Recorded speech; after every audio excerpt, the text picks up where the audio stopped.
Assalamualaikum warahmatullahi wabarakatuh. Alhamdulillahi rabbil alamin. Wa bihi nasta'in ala umuri dunya waddin. Wassalatu wassalamu ala asyrafil anbiya'i wal mursalin. Wa ala alihi wa sahbihi wa man tabi'ahum bi ihsan ila yaumiddin. Amma ba'du.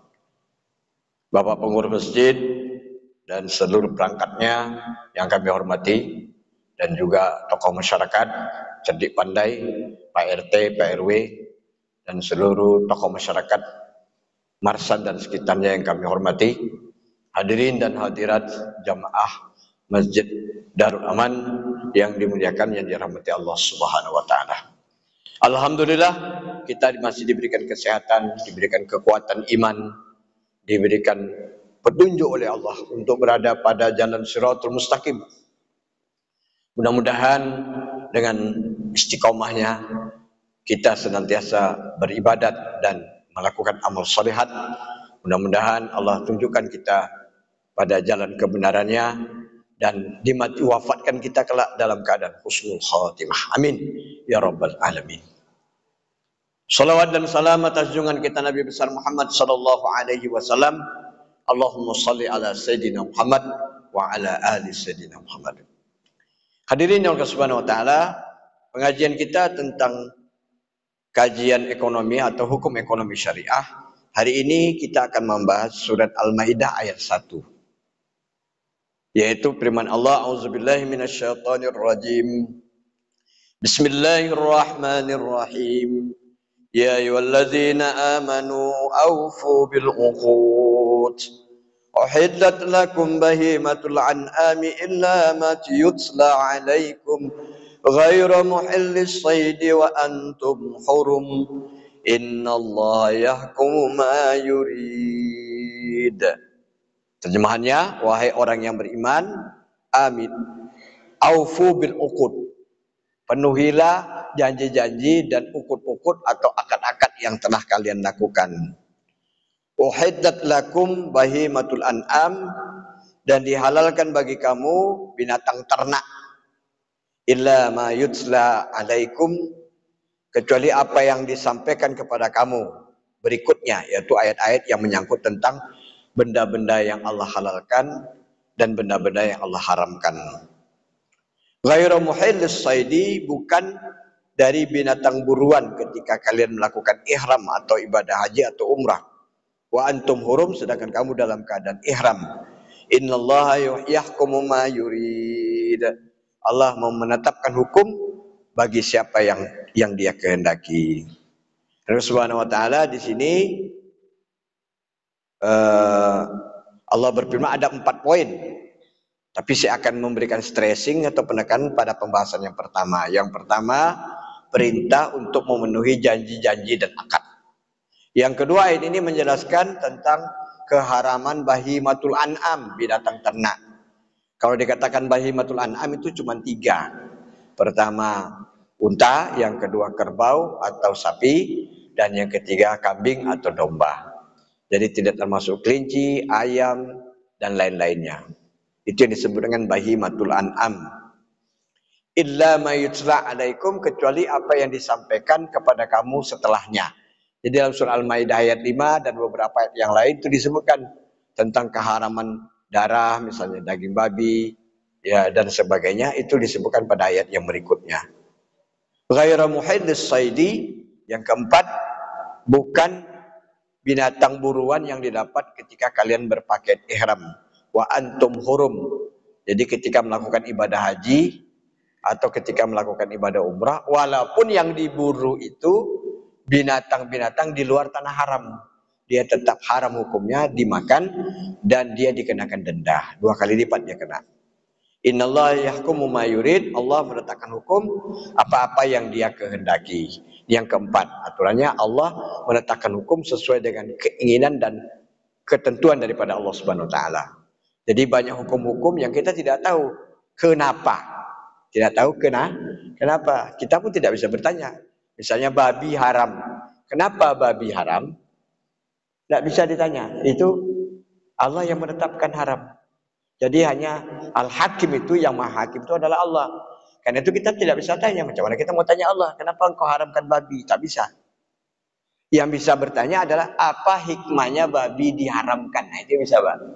Jadi kalau santri nanya, Pak, kenapa, Pak Ustadz, kenapa babi diharamkan? Itu santri bodoh, itu nggak ngerti dia. Salah pertanyaan kamu. Bukan kenapa babi diharamkan, kenapa zina diharamkan, kenapa mencuri diharamkan, kenapa minum khamar diharamkan, ya, lain-lain lagi. Kenapa anjing diharamkan? Itu yang tahu hanya Allah Subhanahu Wa Taala. Kenapa itu? Kita hanya bisa bertanya apa hikmah di sebalik keharaman tersebut. Nah, itu hikmahnya. Hikmah itu artinya rahasia yang tersembunyi dan pelajaran yang bisa diambil dari Allah mengharamkan sesuatu. Karena Allah mengharamkan atau menghalalkan sesuatu, itu tujuannya tidak lain adalah untuk kemaslahatan manusia. Jadi Allah buat hukum bukan untuk menyusahkan manusia, tetapi untuk kebaikan manusia. Allah katakan yuridullahu bikumul yusra wala yuridu bikumul usra. Allah menghendaki kemudahan bagimu dan tidak menghendaki kesulitan bagimu. Jadi hukum syariat ini Allah turunkan untuk kemudahan kita, untuk kemaslahatan hidup kita, baik di dunia maupun nanti di akhirat. Nah, itu yang mesti kita pahami. Jadi kita mengamalkan sesuatu itu dengan ridho, dengan mahabbah, dengan cinta. Puasa, kenapa puasa diperintahkan? Tidak tahu kita kalau kenapa. Karena Allah yang letakkan hukum. Tapi apa hikmah di balik puasa? Itu banyak. Bisa ditinjau dari segi aspek kejiwaan, bisa dari segi aspek amalan yang berlipat ganda, bisa dari segi aspek kesehatan, bisa dari segi aspek kecerdasan, dan macam-macam bisa ditinjau. Aspek kebersihan, macam-macam sesuai dengan disiplin ilmu kita bisa kita tinjau itu. Apa hikmahnya puasa bagi orang-orang yang beriman? Kenapa puasa diwajibkan? Nah, itu kita bisa mengambil pelajarannya. Nah, di sini saya mau menjelaskan hal yang sangat penting dalam ayat ini tentang muamalah adalah, wahai orang yang beriman, penuhilah janji-janji dan akad-akad yang telah kamu perbuat. Aufu bil uqud, ini perintah. Kalau berdasarkan kaidah usul fikih, al aslu fil amdil ujub, asal perintah itu adalah wajib. Apa saja perintah dalam Al-Quran itu, kalau dia perintah pasti wajib. Illa madalla dalil ala ghairihi, kecuali ada dalil yang mengalihkan perintah wajib kepada bukan wajib. Misalnya kepada sunat atau beralih menjadi mubah. Kalau beralih kepada haram tidak, Pak, karena dia perintahnya wajib kok bisa jadi haram. Jadi perintahnya bisa berubah karena ada dalil, ada qarinah, ada sebab ayat Al-Quran atau hadis yang mengalihkan hukum wajib menjadi sunat. Ya, itu hukumnya di dalam syariat seperti itu. Banyaklah dalam aspek apa saja bisa berubah hukum itu, bisa jadi wajib, bisa sunat, bisa jadi mubah. Wahai orang beriman, penuhilah janji-janji atau sumpah-sumpah ataupun juga akad-akad yang telah kamu lakukan. Yang pertama, janji kepada Allah. Yang pertama, janji kepada Allah adalah al-aqidah. Inilah yang disebut di dalam Al-Quran misaqon ghaliza. Jadi ada misaqon ghaliza itu ada dua dalam Al-Quran. Yang pertama misaqon ghaliza, perjanjian Bani Israel dengan Allah Ta'ala untuk senantiasa mentauhidkannya dan beriman serta mengamalkan segala perintah Allah. Itu disebut dengan Al-Quran, dalam Al-Quran misaqon ghaliza. Dan kami telah membuat perjanjian yang kokoh dengan Bani Israel, kata Allah dalam Al-Quran. Yang kedua misaqon ghaliza itu perjanjian juga, tapi perjanjian pernikahan. Jadi perjanjian ada dua dalam Al-Quran. Satu perjanjian Bani Israel, termasuklah perjanjian kita dengan Allah, itu disebut dengan misaqon ghaliza. Ikatannya apa? Itu yang disebut dengan akidah atau tauhid. Akidah itu artinya ikatan atau bukulan. Tauhid, ikatan itu berbentuk tauhid, itu mentauhidkan, mengagungkan dan mengesakan Allah Subhanahu wa taala dalam kehidupan kita. Menjabarkan keesaan Allah dalam perbuatan kita. Menjabarkan keesaan Allah dalam perkataan kita. Menjabarkan keesaan keagungan Allah dalam pikiran kita. Menjabarkan keesaan dan keagungan Allah dalam sifat-sifat yang kita miliki sehingga menjadi orang yang diridhoi oleh Allah Subhanahu wa taala. Itu yang pertama, janji kita kepada Allah. Janji kita kepada Allah yang kedua adalah menjalankan syariat Allah. Nah, menjalankan syariat apa saja, apa yang diperintahkan oleh Allah, wa ma amartukum fakhuzuhu wa ma nahakum anhu fantahu. Apa yang diperintahkan oleh Allah, ambillah perintah itu sesuai dengan kemampuan kamu. Yang wajib mesti kamu kerjakan, yang sunat sesuai dengan kemampuan kamu. Dalam ayat Al-Quran yang lain, fattaqullaha mastata'tum, bertakwalah kamu sebatas kemampuan kamu. Artinya apa? Yang kita kerjakan dalam hal yang perintah, kita tengok perintahnya. Kalau perintahnya keras, perintahnya dia menjadi wajib, kita kerjakan semuanya. Seperti sholat 5 waktu, tidak boleh kita tinggalkan. Termasuklah sholat berjamaah ini. Sholat berjamaah ini sebenarnya kalau kita cari-cari hukumnya, ya wajib juga bagi kita, kecuali kalau ada uzur syar'i. Itu perintah, kita kerjakan. Ya, manfaatnya ya kita rasakan di dunia maupun nanti di akhirat. Jadi kan jangan kita kira sholat ini di akhirat aja kita rasakan. Di dunia pun sudah dapat manfaat daripada sholat. Keberkahan sholat dalam kehidupan kita, dalam rezeki kita, dalam kesehatan yang Allah berikan kepada kita, itu sudah dapat di dunia. Itulah ajrun fid dunya wa ajrun fil akhirah. Jadi di dunia dapat ganjaran apa yang kebaikan dari apa yang kita kerjakan, dari amal-amal kebaikan, dari syariat yang kita kerjakan, dan di akhirat mendapat ganjaran ajrun itu berupa jazaa'um minallah, balasan daripada Allah, yaitu al-jannah, yaitu surga Allah Subhanahu wa taala. Hadirin yang Subhanahu wa taala, jadi janji kita kepada Allah yang kedua menjalankan semua perintah-perintahnya, yang kedua meninggalkan segala larangan-larangannya. Wa ma nahakum anhu fantahu, apa yang dilarang oleh Allah tinggalkanlah dengan seketika itu juga. Jadi kalau dalam hal meninggalkan larangan Allah, ditinggalkan sekaligus, tidak diansur-ansur. Jadi tidak ada meninggalkan larangan itu ansur-ansur. Misalnya larangan membuka aurat bagi wanita, tidak bisa diansur. Sekarang ini pakai kerok panjang aja dulu, kepalanya dibuka. Nantilah ansur-ansur dah agak usia tua, nanti baru saya tutup kepala katanya, pakai jilbab. Nggak bisa. Ya tutup aurat sesuai dengan perintah syariat. Yang boleh nampak cuma muka dan tapak tangan. Selain itu aurat bagi wanita, maka harus ditutup. Jadi tidak bisa diansur-ansur. Oh kalau dulu dia minum khamar, minum bir, satu cash, minum sendiri, habis dia, tidak mabuk dia, sudah biasa dia minum. Karena sudah taubat, dia hijrah. Bulan Ramadan ini sudah mulai rajin ke masjid Darul Aman. Nah, kalau gitu nanti habis Ramadan buat lagi. Tapi tidak satu cash, 10 kaleng aja. 10 kaleng aja atau 5 kaleng aja. Tetap juga haram. Karena itu barang yang diharamkan Allah, ada mengandung alkohol, muskir. Ya. Jadi dalam syariat ini berkembang terus, Pak. Sesuai yang Allah terangkan di dalam Al-Quran maupun sunnah Nabi SAW. Ada kesempatan-kesempatan untuk melakukan ijtihad. Kalau dalam masalah ijtihad, perbedaan pendapat itu biasa. Tapi hal-hal yang wajib, yang pokok dalam syariat itu tidak ada yang berbeda pendapat. Misalnya sholat wajib, itu sepakat. Bahwa riba itu adalah haram, itu sepakat. Tidak ada perbedaan pendapat. Tapi nanti ketika dijabarkan dalam kehidupan, wajar aja ada perbedaan-perbedaan pendapat. Karena memang peluang itu ada untuk terjadinya perbedaan pendapat. Quran itu memberikan peluang. Contohnya Ramadan saja. Ramadan ini kita sepakat tanggal 23 kita puasa. Kenapa? Karena tanggal 22 anak bulan tidak nampak. Di bawah ufuk dia, Pak, di bawah garis. Karena berarti kalau di bawah ufuk berarti bulannya belum ada. Tanggal 22 itu belum ada bulannya.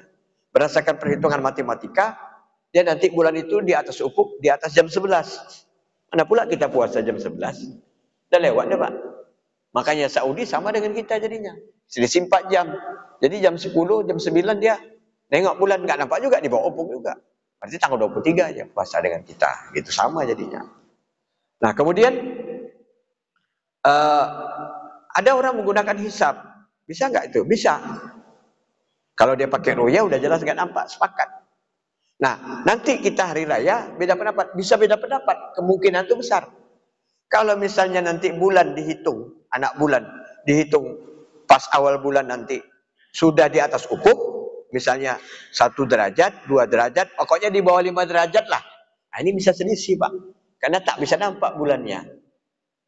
Bulannya sudah ada, sudah. Posisinya berapa? 3 derajat misalnya, atau 4 derajat. Atau di bawah 5 derajat lah, 4,8 misalnya. Ya, ngam-ngam itu Pak, 4,8 bisa nampak, bisa tidak. Biasanya di atas 5 derajat itu bisa nampak. Di Indonesia lah, bisa nampak. Makanya pemerintah menetapkan kemungkinan bisa dilihat itu 5 derajat. Kalau sudah posisi 5 derajat, dianggap nampaknya itu Pak. Macam mana caranya, tidak tahu lah saya.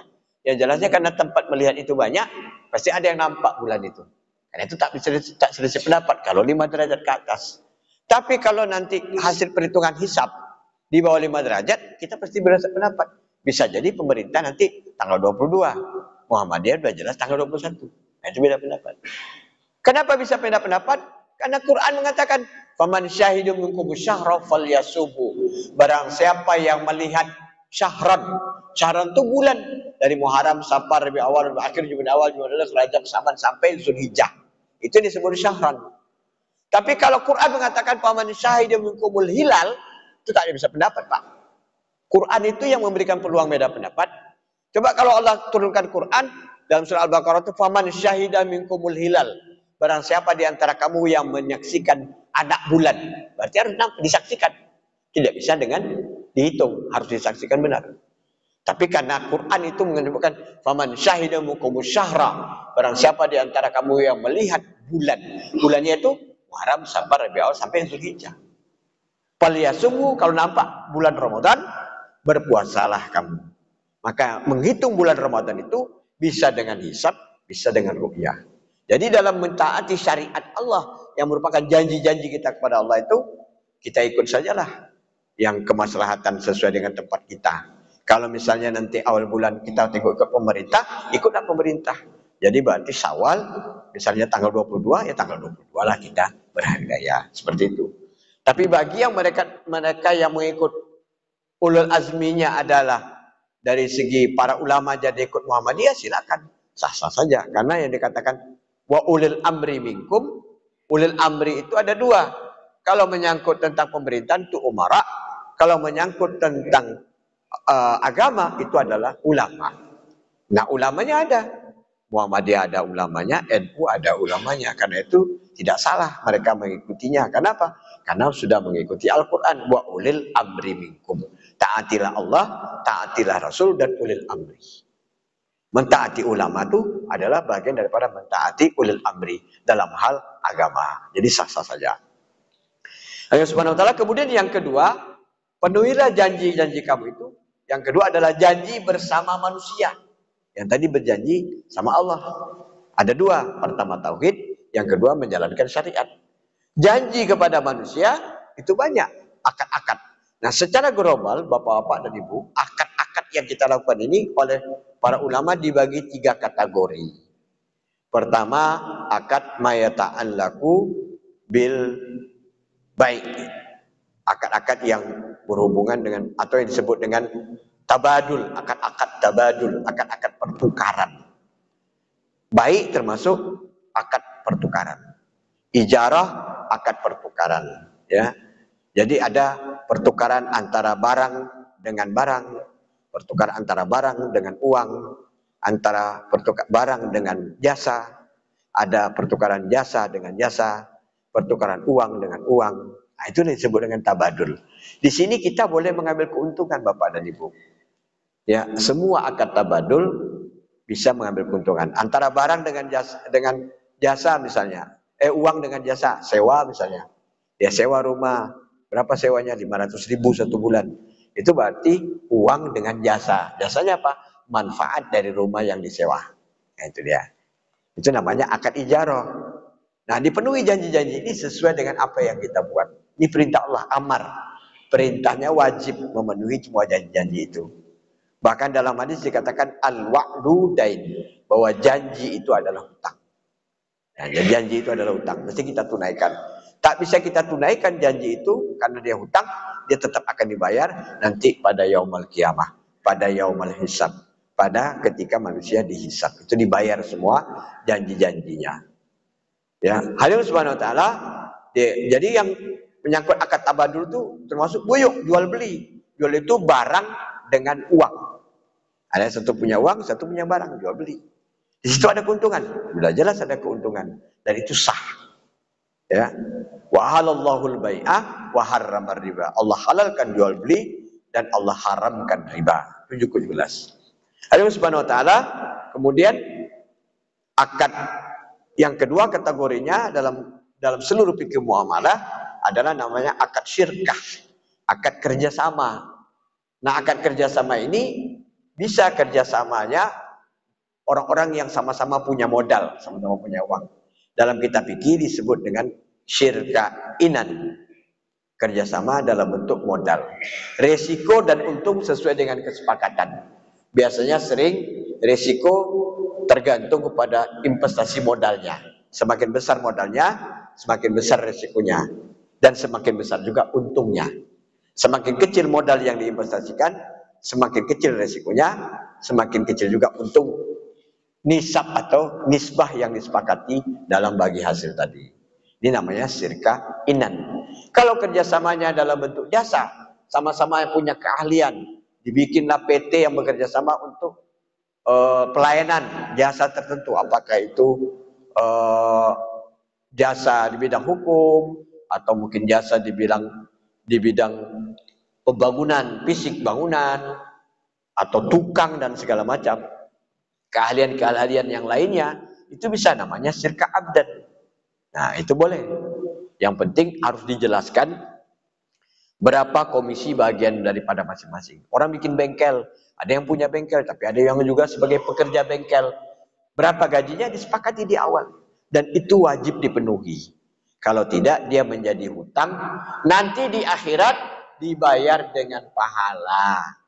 Jadi kalau kita punya anak buah bekerja sama kita, gajinya jangan tidak dibayar, ditunda-tunda tidak boleh. Gak kita bayar, tetap di akhirat dibayar. Dibayar dengan apa? Dibayar dengan pahala bapak. Karena tidak ada lagi uang waktu itu, tidak ada lagi yang lain-lain. Yang ada hanya pahala dan dosa. Ya, kalau mau pahala kita habis, diambil dari pahala sholat bapak, pahala puasa ibu, pahala zikir bapak dan ibu, pahala baca Al-Quran, pahala sedekah, pahala berinfak, pahala haji dan pahala umrah, pahala salawat dan pahala-pahala yang lain yang kita kerjakan itu diambil. Kalau udah habis, dosanya dipindahkan ke kita. Nauzubillah. Ini disebut dengan orang yang muflis, orang yang bankrupt sebengkrap-bengkrapnya pada hari kiamat. Jadi jangan kita tidak penuhi janji-janji ini, ya. Janji-janji akad-akad yang telah kita buat di atas dunia ini. Kemudian akad syirkah itu ada syirkahnya yang satu punya modal, yang satu lagi tak punya modal, punya pengalaman dan punya keahlian. Itu namanya syirkah mudharabah. Disepakati dulu, ya. Berapa mudharabahnya? Yang satu punya modal, berapa keuntungan untuk yang punya modal? Nisbahnya berapa, dan bagaimana jika terjadi risiko harus dituangkan dalam akad tadi. Karena dia memerlukan waktu yang tertentu. Idza tadayantum bidainin ila ajalin musamma faktubu, kata Allah dalam surah Al-Baqarah 282. Apabila kamu buat perjanjian sampai batas waktu tertentu, artinya ada tempo di situ, faktubu, tulislah perjanjian itu dengan sebaik-baiknya supaya tidak ada persengketaan di belakang hari. Nah, itu gunanya. Jadi itu akad namanya akad mudharabah. Nah, ya kemudian ada lagi kerjasama apa? Kerjasama di bidang pertanian. Olahan pertaniannya diolah bagaimana? Itu harus dibuat perjanjiannya. Bentuknya macam apa terserah. Kalau akad-akad yang lama itu kan bisa berkembang. Ya, berkembang sesuai dengan tuntunan dan kebutuhan masyarakat. Banyak akad-akad muamalah yang dulu tidak ada. Sekarang dibikin lagi namanya akad mutanakisah lah, syirkah mutanakisah, ada syirkah ta'awuniyah lah. Itu tidak ada dalam kitab-kitab fikih pada abad pertama dan kedua hijrah. Sekarang sudah abad ke-15 hijriah, 1444, ya. Sudah abad ke-15 hijriah. Abad pertama itu sudah ada buku-buku Imam Syafi'i, Imam Hanafi, itu kan abad pertama, abad kedua hijrah. Sudah berapa ratus ribu tahun, 1000 tahun lebih. Ya, wajar saja dunia muamalah bisnis berkembang terus. Maka muncullah akad-akad baru, tapi semuanya tetap kata Rasulullah, al-muslimuna inda syurutihim. Itu dasarnya. Dalam hadis riwayat Malik, dalam kitab Muwatta Imam Malik, al-muslimuna inda syurutim. Orang-orang muslim ini dan semua manusia terikat kepada perjanjian yang mereka sepakati. Jadi perjanjian itu adalah hukum yang berlaku bagi kepada pihak-pihak yang terlibat di dalamnya.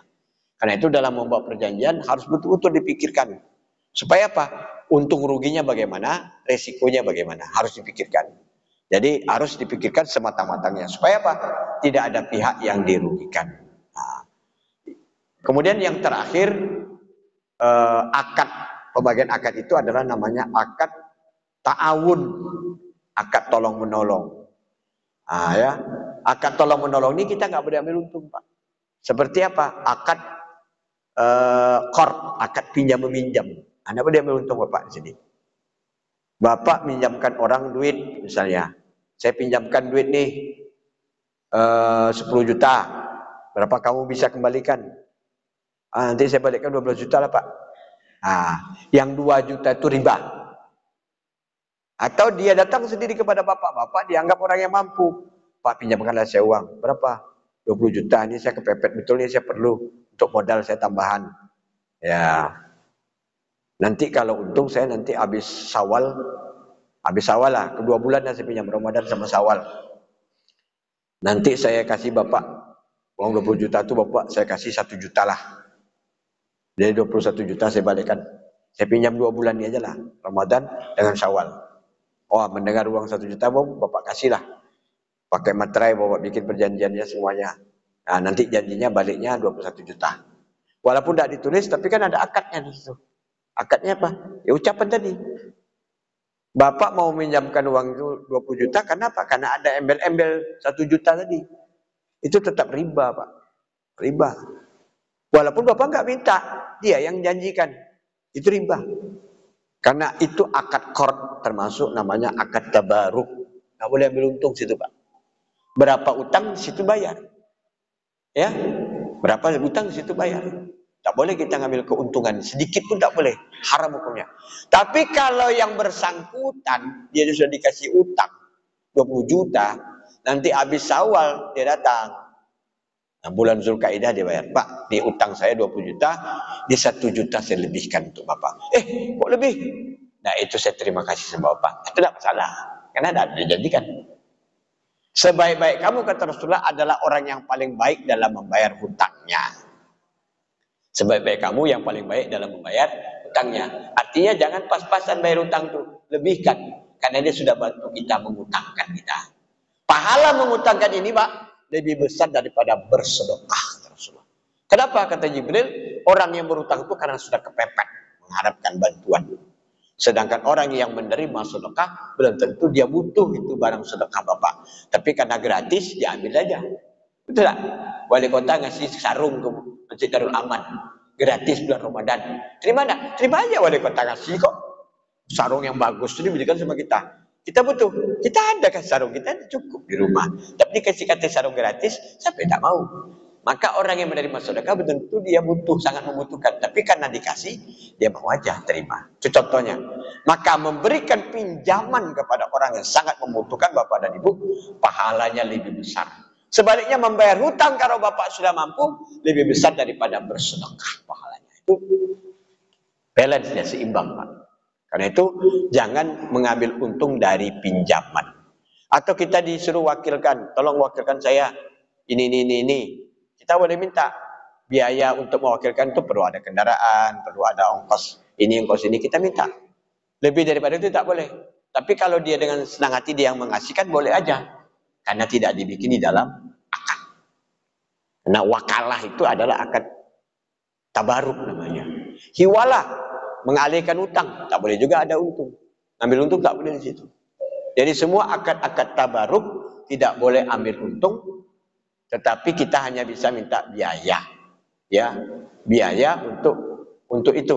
Jadi kalau kita mengambil lebih daripada itu tidak boleh. Karena itu adalah akad tabaruk. Allah perintahkan ta'awanu 'alal birri wat taqwa wa la ta'awanu 'alal ismi wal udwan. Bertolong-tolong kamu dalam kebaikan dan takwa, jangan bertolong-tolongan dalam dosa dan permusuhan. Demikian aja pembahasan ayat kita hari ini tentang surah Al-Maidah ayat 1 yang berkenaan tentang akad-akad uang wajib kita penuhi, yaitu akad dan janji kepada Allah, yang kedua akad dan janji kepada sesama manusia. Semuanya akan diminta pertanggungjawaban.